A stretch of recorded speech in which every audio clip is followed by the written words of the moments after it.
YouTube. Wow.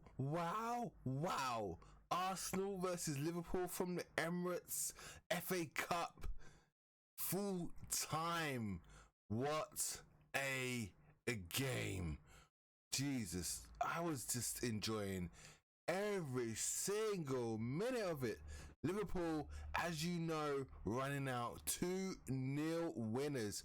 And boy, do we have a lot to get through in this one. It was an exhilarating game. I'm sure I'm going to miss key points out. I'm sure I'm going to miss key moments out. But I'm going to try and cover as much of it as possible. First and foremost, what we're going to do is we're going to start with the team that I thought Klopp might put out. And then we'll run through the team that Klopp actually put out. We're talking about some subs and injuries, etc. So first and foremost, as you can see on the screen, we did start. Alisson started, so we was correct there. VVD, Konate, Trent, Gomez. VVD was sick. Well, he was ill. He flew or something. It wasn't in good nick for the game, so he didn't take part. And when I heard this news, I was like, oh my god, we're screwed. We are literally screwed. So while we're here, let's make that change. So he was axed from the squad. Let's stick him on the injury. We stick him right there on the injury list because he's not injured, but he's kind of injured. And in comes Kwanzaa. And we are going to talk about Kwanzaa. And onto the midfield, we had McAllister, who's back after a knee injury. I hadn't played for a month. I was thinking to myself, oh my god, he's rusty and he doesn't even like playing DM anyway. So, and then we had Curtis Jones. I was creator of that one. McAllister was creator of that one. Harvey Elliott, I did say play in midfield, and Klopp decided to listen to me in the second half. But for the first part of it, he was actually there. And believe it or not, I think it was more something like this actually. Yeah, that was what Klopp went with pretty much. But yeah, I had Harvey Elliott. I had Harvey Elliott in the midfield. I would have preferred to play him in the midfield, and then I would have had. I did want Diaz on the wide right, just to hassle Kyrgios, because what do we see, guys? And it's in my preview. Watch my preview. I say it all of it. I say it there. I said in my preview, I would love Nunez out on wide right because he would fry Kyrgios. He would fry him. Whether it's Zinchenko, obviously not Timiyasu because he went to the Asian Cup, but whoever they play at left back, I'm telling you, Nunez would fry him. But Nunez does like the left side. So obviously in that second half, Diaz switching, and then obviously that was kind of happening. This formation was cooking. Like when it went back to the start of the second half, we was cooking. The threats and the threats down both sides was awesome. And what was interesting was that when Diaz played on this wing, we could I think although he doesn't play. Obviously, he's not going to copy the way Salah plays that role out wide on the wide right, deep wide right.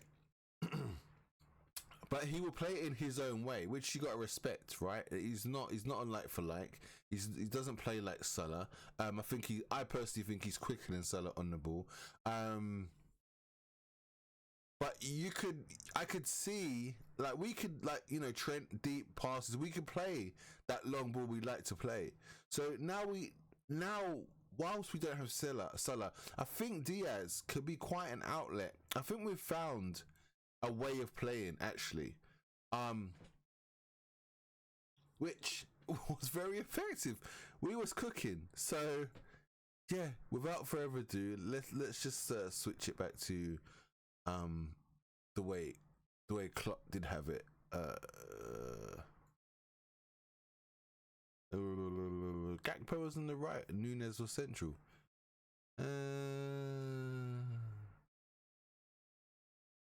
Elliot started in the middle. Did Elliot start in the middle? I don't know. I didn't feel like Elliot started in the middle. Gakpo was on the right. Maybe I miss. All right, let's just go with that. Gakpo on the right. I don't feel like that was correct. But that's what I'm being shown here. What I'm being told. I don't feel like it was that.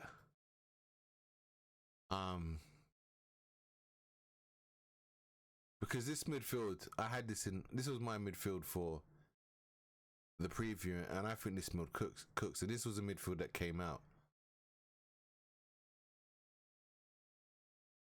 Because then it went like that. I just don't get it.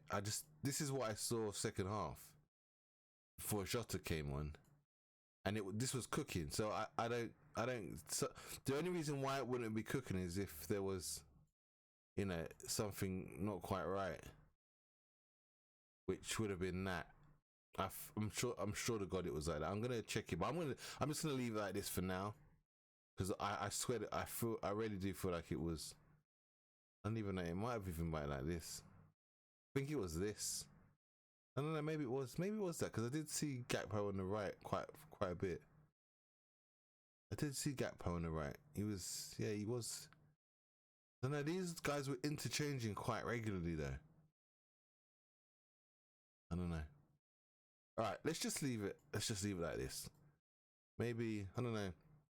Maybe it was the fact that maybe it was just that change. Gakpo moves back to central. Nunez. Maybe it was just that swapping those positions just made the difference up top. Maybe these guys were cooking, but these guys, the front three, the middle three were cooking, but the front three just weren't really. They weren't really at it. Something wasn't right. But anyway, this was the Klopp lineup. So as for the bench, on the bench. We had obviously we had Jota on the bench, Gravenberch, Bobby Clark was also on the bench. He was named on the bench. Good to see him. Connor Bradley was also on the bench. Luke Chambers was also on the bench. We got to bring him across. Cade Gordon was also on the bench. McConnell was also on the bench. Kelleher was also on the bench, and Bunyoni was actually on the bench too. So two players who obviously, my preview I was looking through the squad, the Liverpool squad youth players, and I was thinking what's gonna happen here, the lone players, and I made two assumptions, right? One being Carvalho being called back from loan, thinking, maybe he's gonna, as like a reinforcement, because we literally had we literally needed 4 players to add to the bench for today's game. And I was thinking, who are these players gonna be? Right, so obviously, I was looking at who's been called back from loan, who trained, who was in and around everything, and yeah, obviously Carvalho wasn't in the squad, and he's been linked with Wolves, and I think he's on his way to Wolves for the rest of the season or something. So obviously he wasn't a part of anything here, and future potentially does looks kind of bleak, really and truly. So we put in our guy Luke Chambers there. And then obviously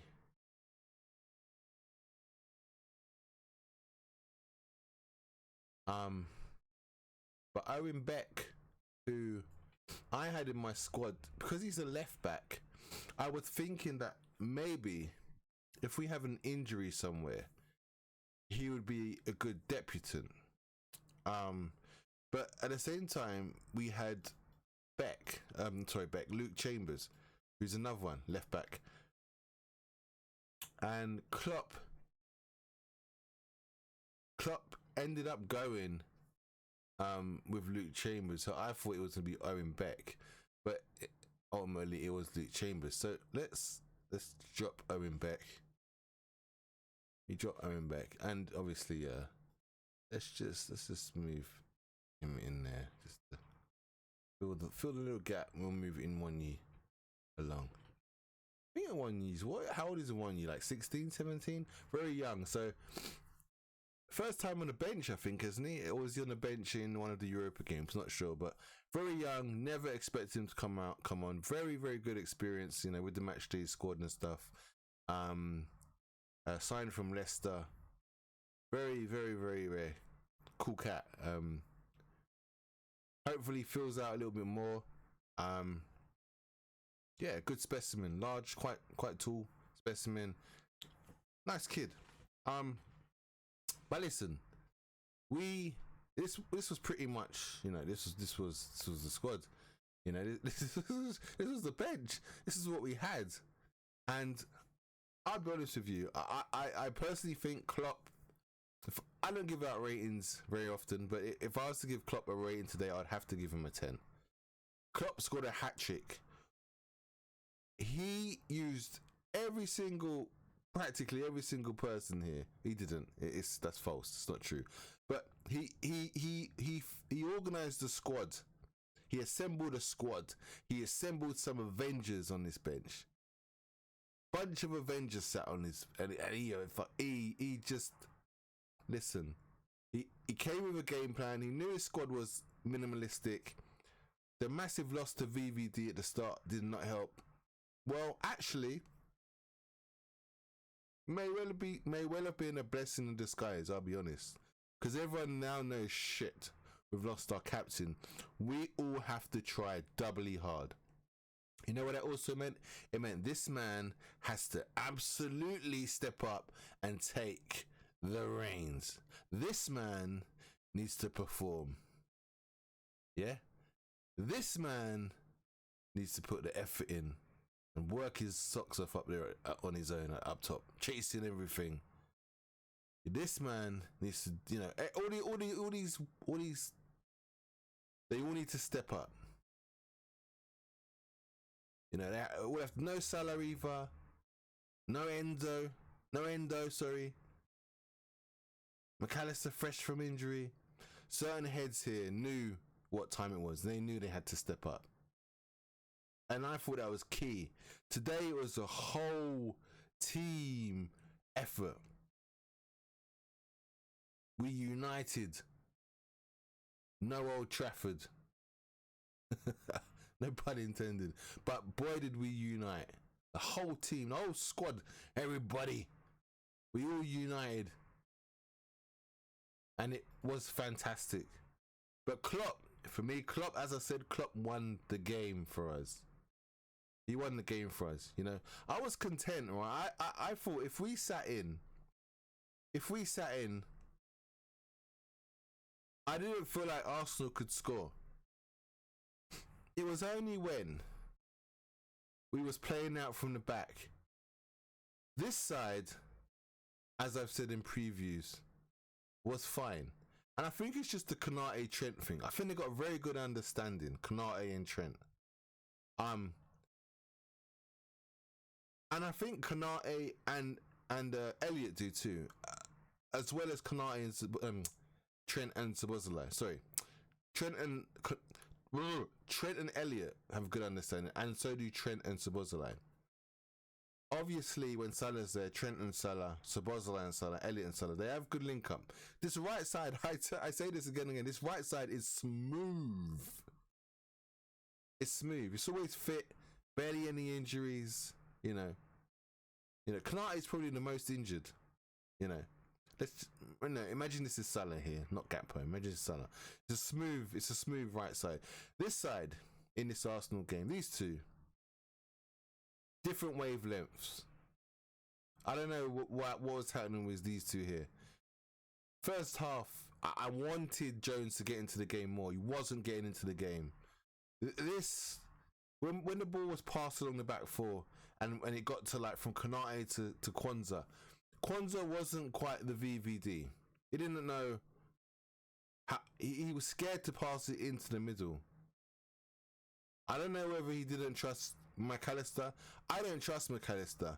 He has a few good games here and there, but actually I don't trust him in that DM position. I choose Endo there any day of the week. He wasn't. I was shouting at him, move, drop in, give him an angle. He was not helping Gomez or Kwanzaa one bit. He did not want to receive the ball back to go. He didn't want to do it. When Jones moved into that position and McAllister came off, I was so much more relieved, right? Because Jones just did it a bit more, and Jones would split and drop in as well. Even when Trent took over that DM role in the latter of the game after Jones went off, yeah, Trent was splitting the two as the DM, and Kwanzaa was going deeper. Gomez would push right up. You know, Trent would, you know, when Trent was here, sorry, but you know, Konate would go wide. It was. That's why the second half was better. The second half was better because like the pieces just started fitting. I don't like McAllister and DM. I just don't. He just doesn't want to play. He doesn't want to come deep, pick it up. He got caught a couple of times. They should have scored from a time when he got caught. He got caught dwelling on the ball. They should have scored that chance. They should have scored. They caught us a lot because of this area here. Not this area. This area got caught a lot. The early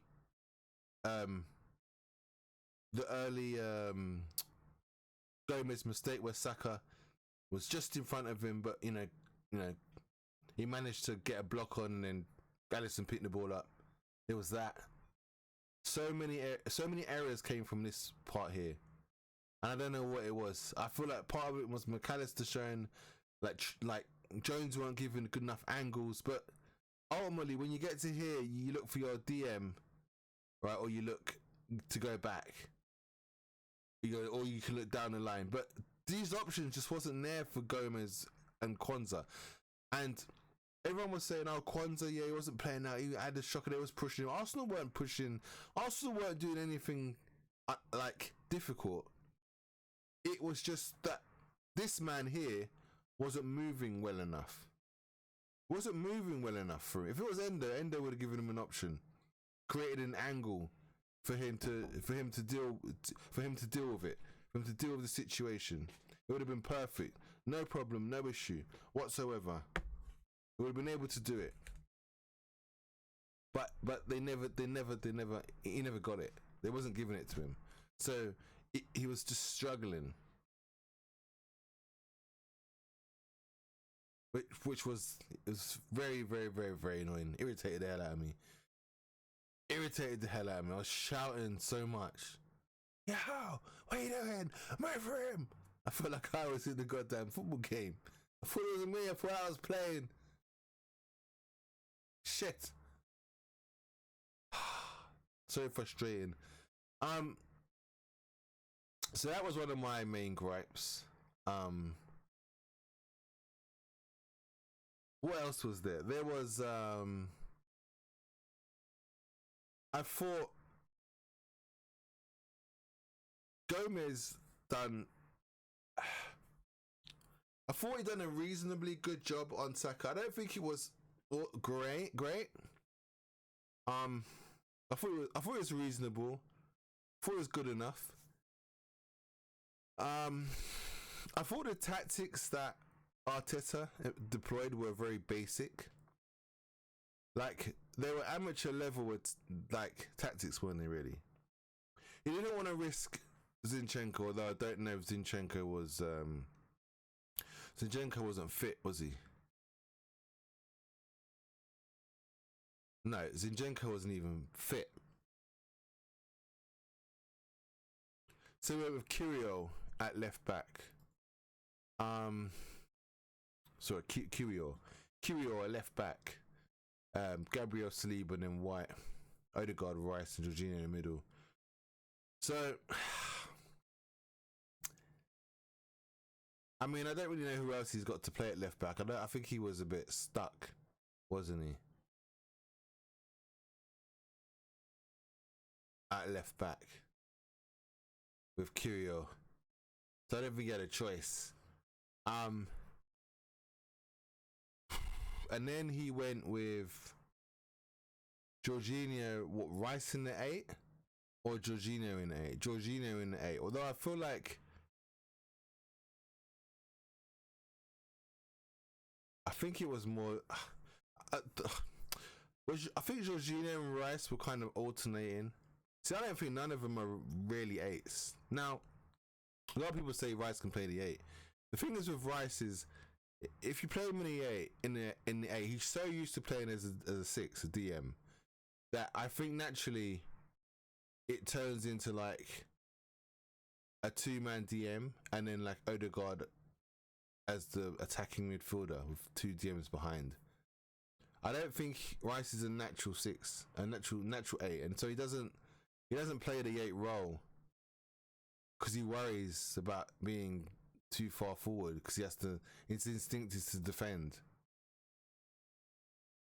Unless Arsenal are confidently dominating a game when they're ahead, then maybe he'll stay forward. But he'll naturally drop back. So I feel like they didn't have much up top. And they only had... The only time they had a lot going forward was when they was in our third of the pitch, Liverpool third of the pitch, and they was passing around because all their players were forward. But other than those periods, I don't think they had enough going forward. It's hard to explain. Like, what I mean is that, like, they needed to move the ball to our area, to our end of the pitch, right? And be perched on our box, in our half, right? Then they can do all their little intricate passes and look like Arsenal do, right? But when they're in their half of the pitch, I think Jorginho and Rice sit too deep until they get into our half and they're in and around our box, and then they do what I said they do. They do that little intricate passing. So what I felt like we didn't see from Arsenal is the sudden counter-attacking. I didn't really feel like they counter-attacked a lot or enough. Because I don't feel like they had players. So when they attempt to counter-attack us,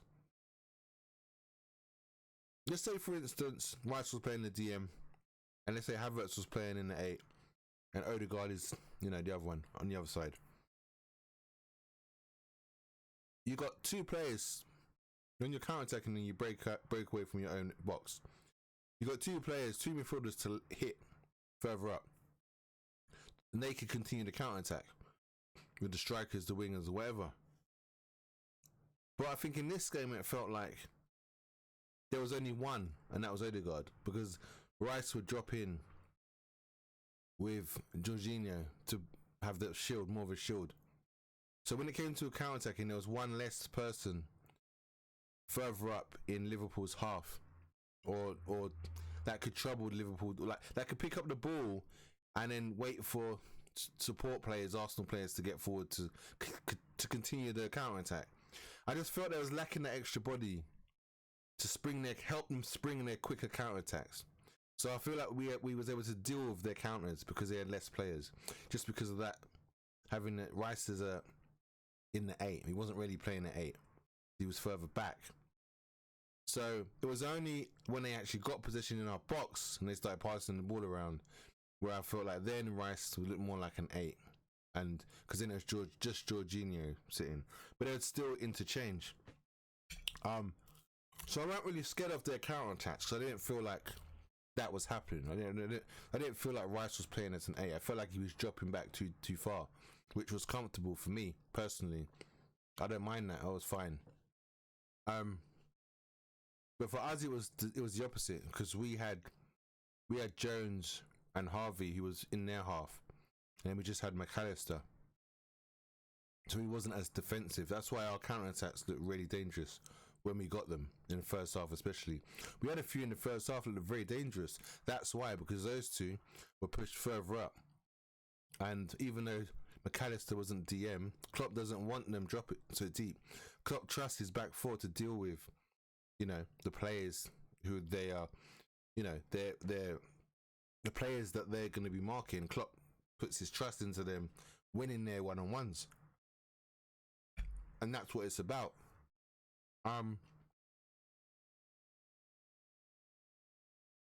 So yeah, I was comfortable with the way that that Arsenal were playing, and I felt like if we sat back, we could all sit back in a defensive setup and play on the counter attack. I was comfortable. I was confident because I just didn't feel like they'd score. And not only that, if they do create something, they got to then beat Alisson, and I didn't. I said in preview, I don't mind if we was to sit back. I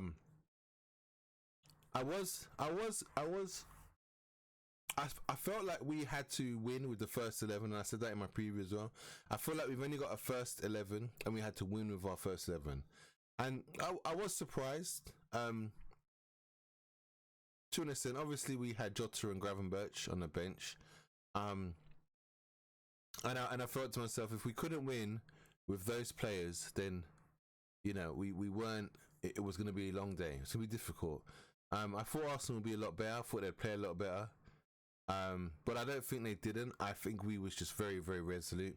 We had luck on our side, and like I said before, we just united, no pun intended, and we managed to, put that work ethic in, and get a result. The one thing about us, when you don't have certain players like VVD, Salah, the style of play becomes unpredictable. So Arsenal didn't really know anything about our team, our patterns of play. They'd never played against this team before. They've not played against Diaz on the right or Nunez on the left, or it was completely different side, because they know the patterns with Salah. They know VVD, they know the diagonal pass. So what's going to happen with no diagonal pass to Salah? Like, is Trent going to be trying to control the game, or there was lots of things, there was lots of questions that were unanswered, and Arsenal wasn't aware of them, so Arsenal couldn't combat them, which I thought worked in our favour, because then we was unpredictable, which was brilliant, and I felt like when we was it was crazy, because at times in the second half I saw shades of like when Mane was peak Mane, right? So peak Mane, Firmino, and Salah on the counter attack. Peak. That's what I had flashbacks of that, with Nunez on the left, Diaz on the right, and Gakpo through the middle. No, sorry, Jota. Well, actually, Jota and Gakpo, right? I had flashbacks, like the Bayern Munich game in the Champions League when Mane was just on fire that game and he scored that goal. I just like just terrorizing the back, just terrorizing the defensive line, just constantly. So I had flashbacks of that happening. It was awesome. And I just don't think they was ready for that. I don't think they expected it. I don't think they was ready for it. So yeah, so then we move on to obviously and the Gravenberch came on, Bobby Clark. Wait, did Bobby Clark come on? Yeah. Bobby Clark came on. Connor Bradley.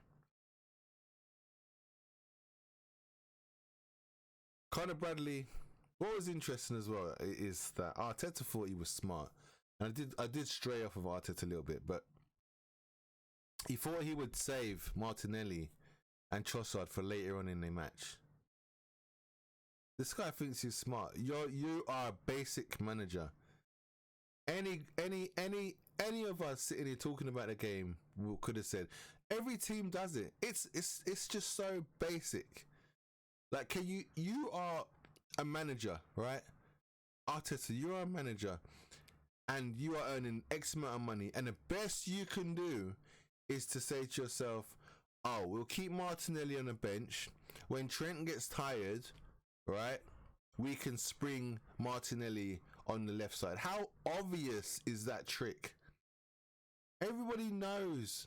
Klopp knows all the time that Klopp knows all the time, yeah, that people and teams try and do that. Give up. It doesn't work. What part of it works?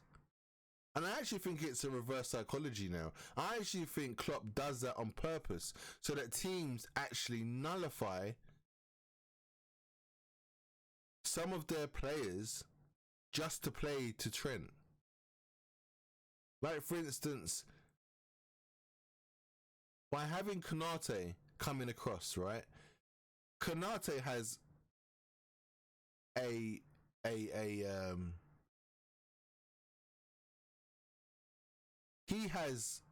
Martinelli has a mental block against Konate. Whenever he sees and hears that guy chasing him, he just shits himself. Like, I'm telling you, he has a mental block. He just gives up. He says, you know what, I'm done. Back to base. I'm done. I'm finished. He has a mental block against Konate. And I think that's why Klopp continues to do it, because he knows Konate can just shut him down.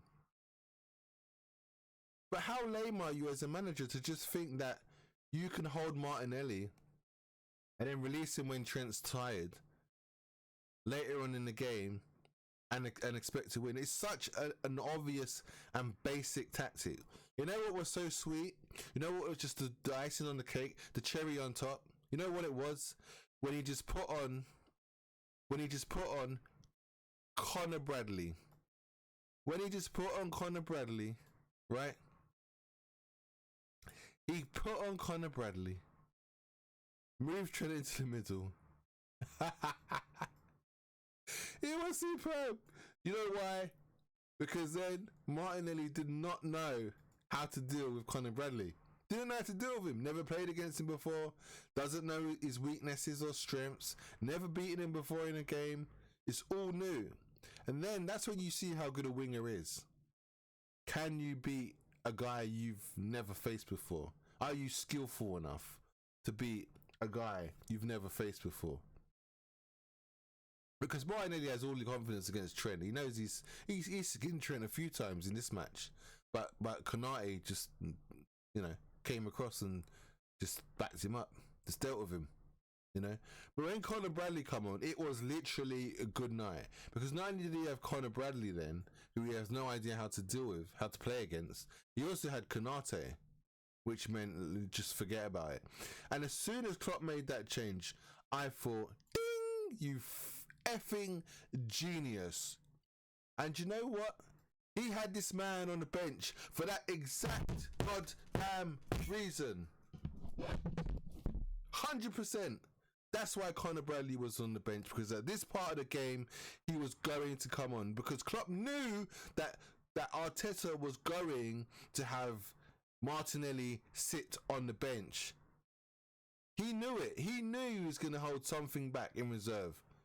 Klopp smelt it. I'm telling you, Klopp smelt it. If we know what, no, I need Connor Bradley. I've got a skint squad. I've got a slim squad, skint squad, whatever you want to call it, and I need to have. I need to think about this one. I need to tactically win this game, because I am really low on players. We need to have certain players, certain youth energy, and they are going to come on and they are going to do a job for us. We are going to win this game because of a team effort. And I'm telling you, that's why he brought on Connor Bradley, right? Because, all right, obviously, like, you know, when Martinelli come on, he was getting a little bit of, you know, success. He was, and Konate was just about managing to snuff it out. And I think Klopp acted. He's like, no, I need to make him move. But it was always in the plan, in my eyes, to have Connor there, at right back in that position. But obviously, before Connor came on, we did have, what was the substitutions? McAllister was in here, so I think McAllister came off. So remember, McAllister came off, and Curtis dropped into the middle. Gravenberch come on, because I remember. Oh shit! I don't want a submarine on there. Gravenberch came on, because I remember Gravenberch running straight over to Curtis when he came on, whispering something, and that was basically to say, Curtis, you move into the middle. And Curtis done an alright job in there. Didn't look the most comfortable, but it was more comfortable than McAllister, 100%. So that was one of the substitutions. The other substitutions was Elliot came off. So Elliot came off. Did Gakpo come off? I think Gakpo came off as well, didn't he? Gakpo came off. Jota came on. Diaz was right. Nunez went left. Gakpo, Jota through the middle, and then the right of midfield was Bobby Clark.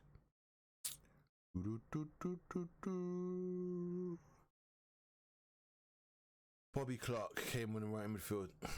So I think that was I think that's kind of how it finished up pretty much. So Jota, Gravenberch, Bobby Clark and Connor Bradley all came on. So Connor Bradley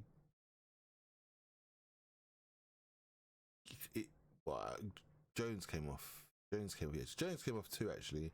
But he moved into the middle, and a little while later,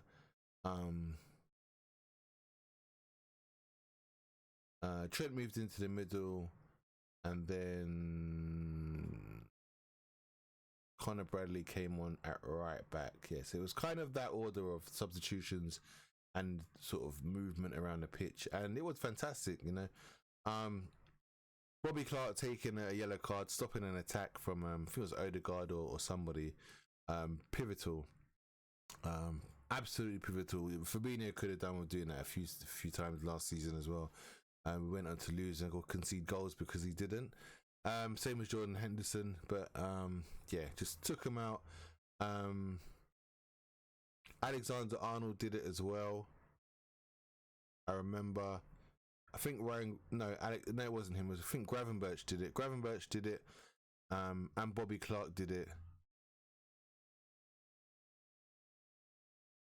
Yeah.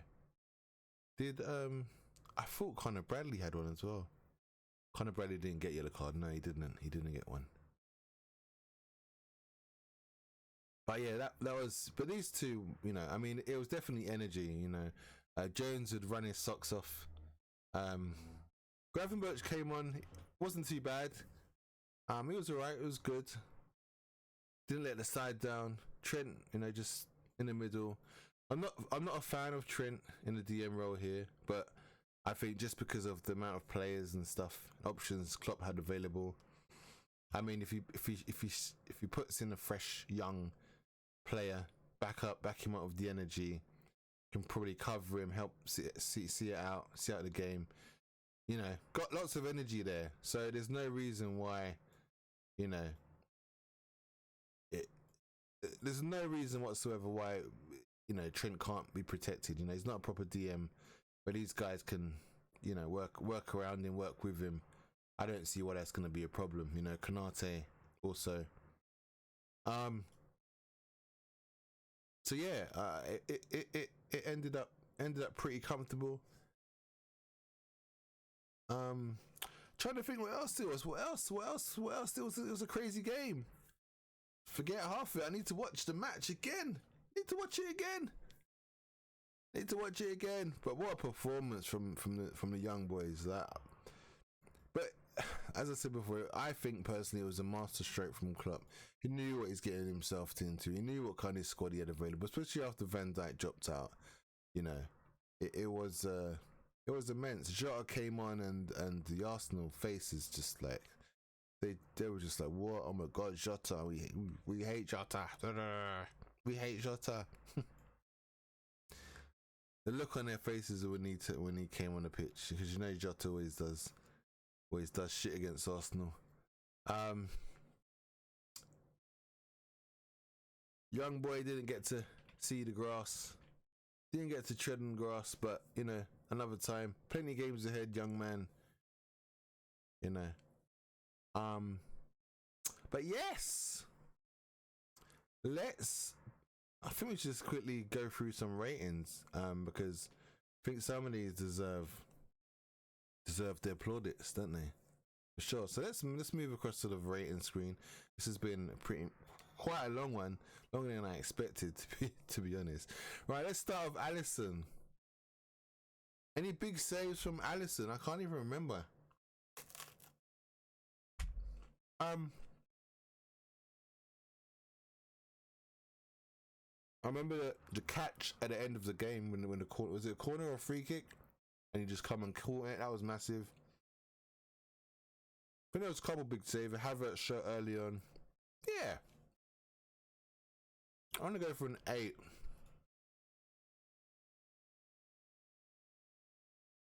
Go for an 8. Clean sheet, man.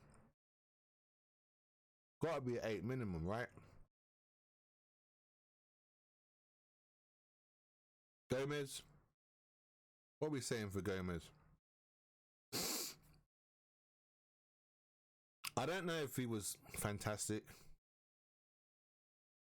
I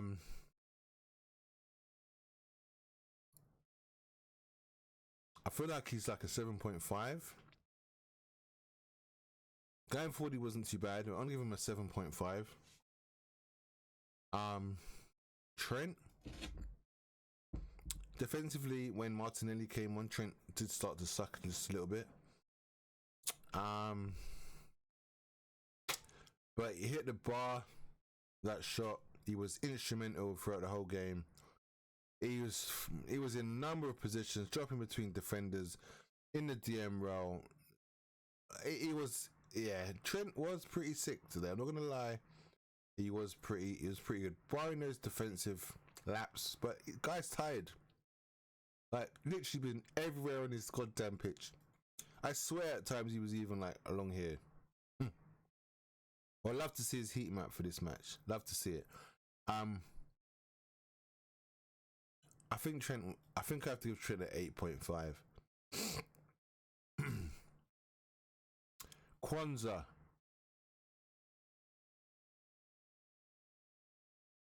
I think I'm gonna give Kwanzaa an 8.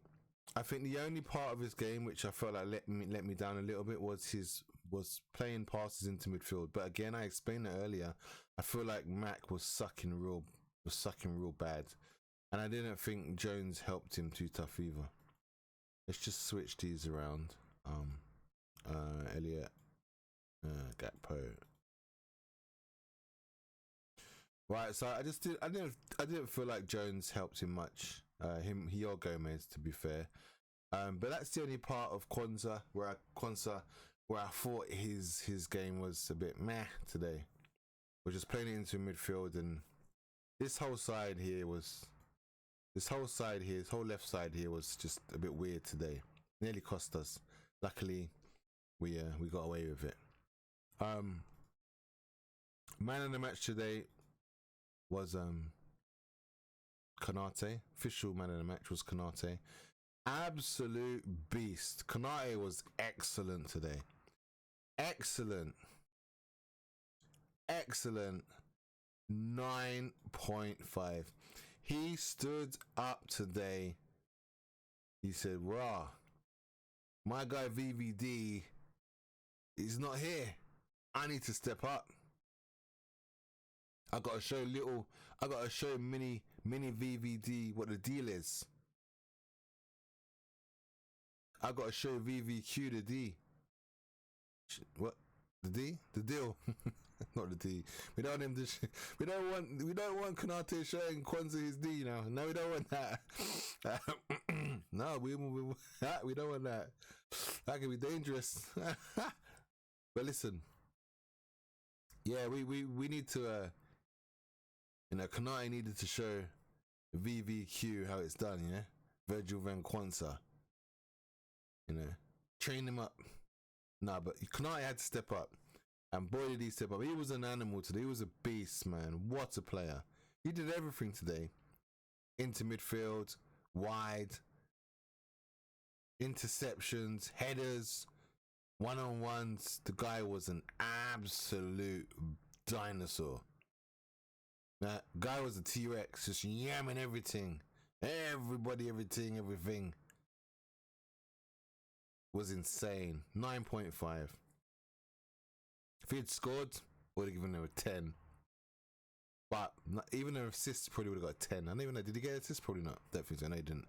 But yeah, 9.5, man. Epic. Fantastic match. Best game I've seen Konate play, I think, since he's been at Liverpool. He was just astronomical. What a defender today. What a defender tonight he was. Fantastic. Now, McAllister, honestly speaking, I thought he started off pretty good. I don't know whether he just got tired and mistakes were creeping in. Started off well. I was in Footy Judge Mo's chat, and I typed in chat that I reckon he was about a 6. I think I'm gonna go with 6.5. 7. Was he as good as Joe Gomez? 7.5. No, I'm gonna go with a 6.5. I don't think he was great at all. I think Arsenal dominated the first half practically. We had moments where he was okay in those moments, those transitions. But I think he just tired out, and so mistakes started creeping in. Yeah. So I'm going to give him a 6.5. Jones, I don't think Jones had a great game. I think he did enough though. I'm going to give him a 7. And what I think the midfield did very well is they helped our back four. They were defensively organised and pretty resolute. I think Harvey Elliott was also a 7. I don't think none of them were superb.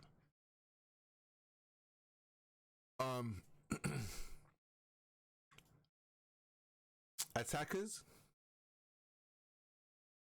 Gakpo, I thought Gakpo was pretty good today. I thought he was a little bit better than our midfielders. So I'd say like a 7.5. I think he was. He does some good stuff out on the wing, on the outside wing, outside the right wing. Done some good stuff. Nunez, I thought was just an absolute nonsense. Nonsense? Sorry, nonsense is the wrong word. Nuisance.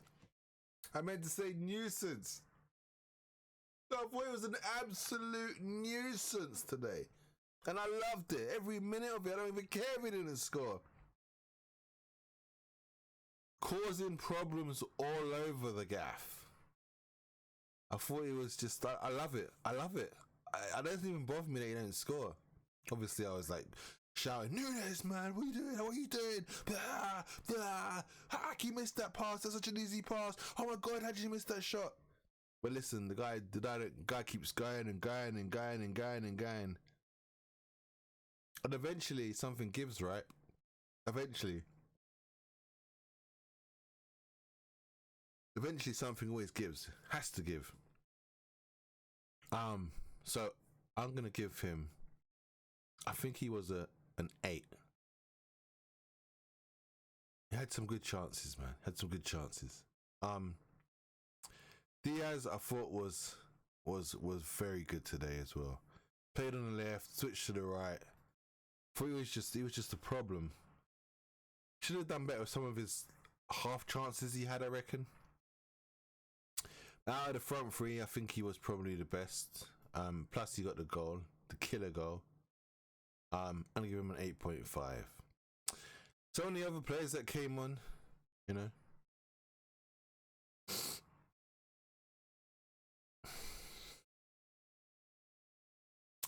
Connor Bradley was only on for a short while. For the amount of time he was on, I think he just came on and did a job. Shut down Martinelli, made it safer, which allowed Konate to kind of stay in position and not get dragged across. on the counter attack or when Arsenal are attacking. I'm gonna give him a nice solid 6. He deserves it. Well done, Bradley. Well done. Gravenberch, for the time that he was on, I think I'm gonna give him a solid 6 as well. Didn't let the side down. Won a few quality free kicks. Left a few players. Frustrated Arsenal. Yeah. Definitely. James McConnell played a part as well. Got in there full of energy. Took a key yellow card. Helped win us the game. I'm going to go for a standard 5. Didn't come on and, do anything sublime, but didn't let us down in the slightest. So that was awesome. Jota got the assist for Diaz, I'm pretty sure. Was it Jota? I'm sure it was Jota. Got the assist for Diaz. When he came on, we looked like a different beast. I'm going to go for a 7.5 for the amount of time that he was on. Superb.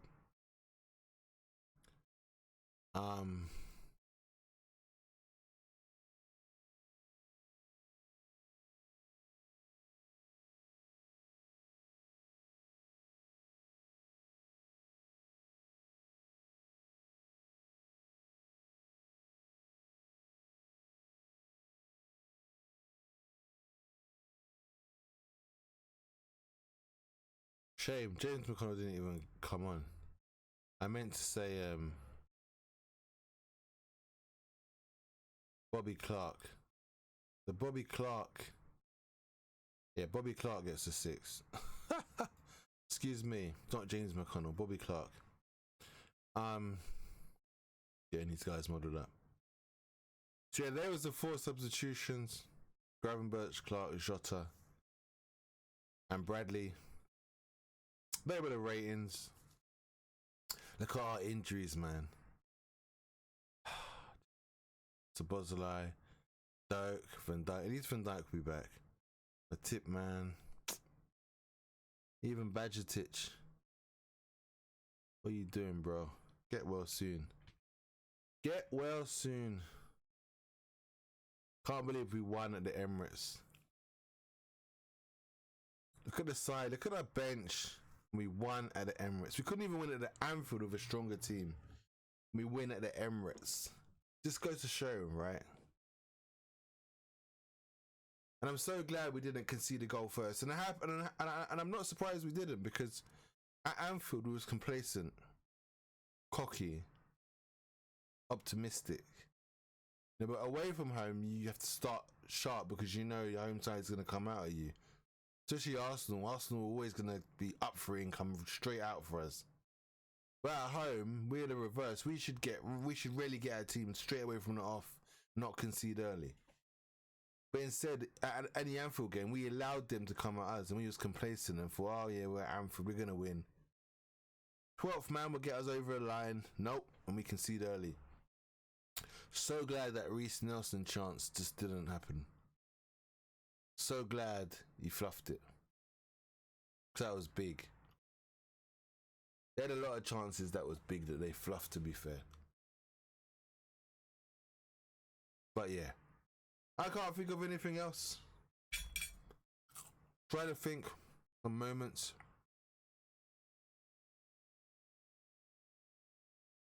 I think we pretty much talked about every player. What a great game though. Great game. Best game of football I've watched in a long time. But listen, if you're here, appreciate it. Like I said, the previews are where the receipts are.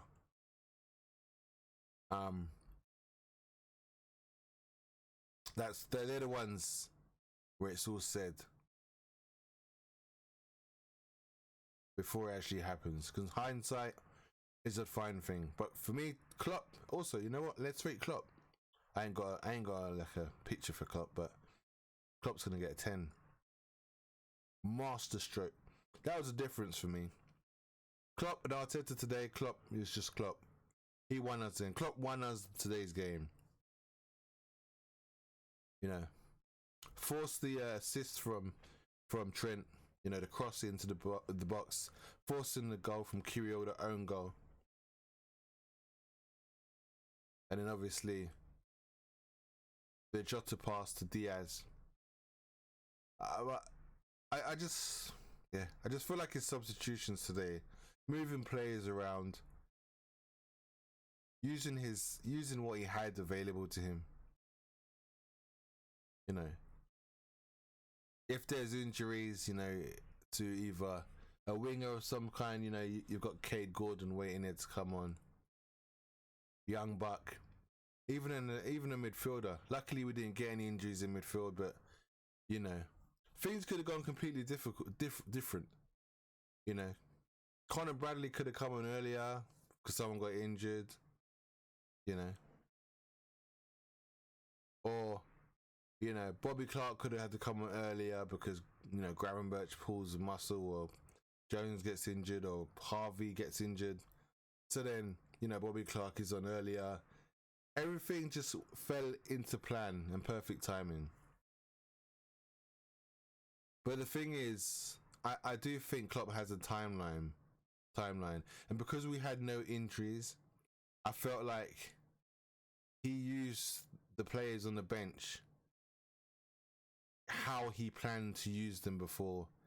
Like, if the game goes to plan, he's thinking to himself, this is what I want to do with these players. This is the intentions. And then you have to think about your bench in terms of what do you have on your bench if you get injuries in all the positions on the pitch. You need someone on the bench. You need an option on the bench. Right? We can do that if he gets injured. If he gets injured, we got an option for him. If this centre back gets injured, maybe we can go to a free, or we can, for instance, you know, like if one of the centre backs gets injured, right, then Jerry goes into the centre back position, doesn't he? Hence why we had, you know, Luke Chambers on the bench, a left back. No, that's the whole point. That's exactly it. Conor Bradley was on the bench at right back in case Trent gets injured. But also Trent can play in midfield, which is what I said in my preview. Because I was talking about only McAllister being there. And I also spoke about who else could go into that midfield if McAllister doesn't play the full 90, which he didn't. And I highlighted that in my preview. I said he's not going to play the full 90. So who is going to dip in there? I was talking about Gravenberch, so I really want to see Gravenberch in there. Some of you probably disagree, and that's fair. And at the moment, the form Gravenberch is in, I probably don't want to see him in there. But I do think he has that Fabinho vibe about him. Maybe 2-3 years time, he can play in that position. You know, maybe he can. Because I don't know.